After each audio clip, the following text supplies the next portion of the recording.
Sports Flash TV na may dati. Ito ay lagi kang panalo, bakbakan na sigurado, mga balita. Kinumpirma na, laban ni Inoue sa December versus Snake Ball, kansilado. Pag-usapan natin yan mga ka-flash. Pero bago ang lahat, huwag kakalimutang i-like, mag-subscribe at hit ang notification bell para updated ka sa mga bidyong katulad nito.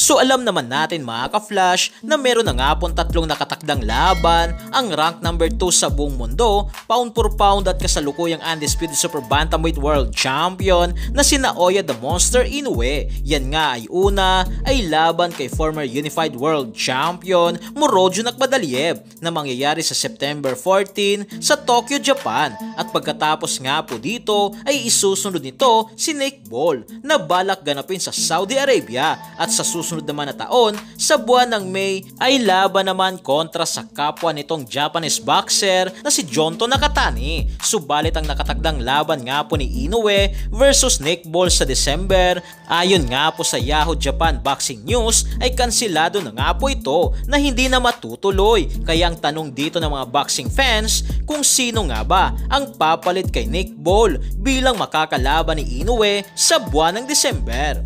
At dito nga po mga ka-flash ay sumabog na ang balita sa Japan na ayon sa report, itong araw ay si former 3 Division World Champion angas ng Pinas General Cuadro Alas Casimero, na kahit itong former Japanese Champion Shingo Waki ay sinabing wala ng araw ibang pipiliin ng The Monster ng Japan kundi itong si General Casimero, na itong si Casimero lamang ang nakikita nilang malakas at pwedeng itapat sa kanilang champion na si Naoya Inoue.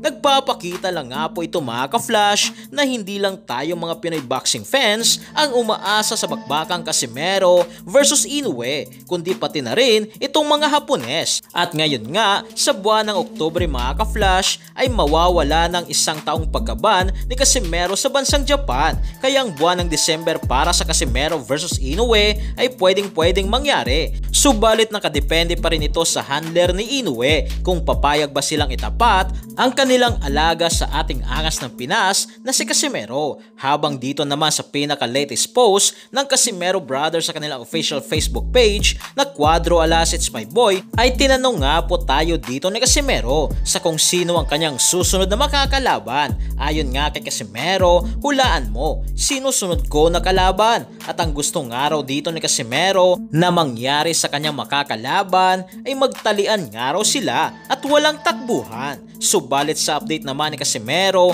ay still hindi pa rin dito nababanggit sa kung sino ang kanyang makakalaban, saan ang magiging venue at kung kailan ang petsa ng bakbakan. So yan lang para sa ating balitang boxing. Ano ba masasabi nyo tungkol dito? Para sa inyong komento at reaksyon ay komento nyo na sa baba.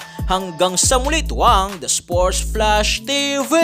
Sports Flash TV na may dati. Ito ay lagi kang panalo, bakbakan na sigurado, mga balitang boxing. Ito laging bago, balitang boxing, laban na kasado. Di papahuli pagdating sa bakbakan, mga pambato na patuloy ang laban.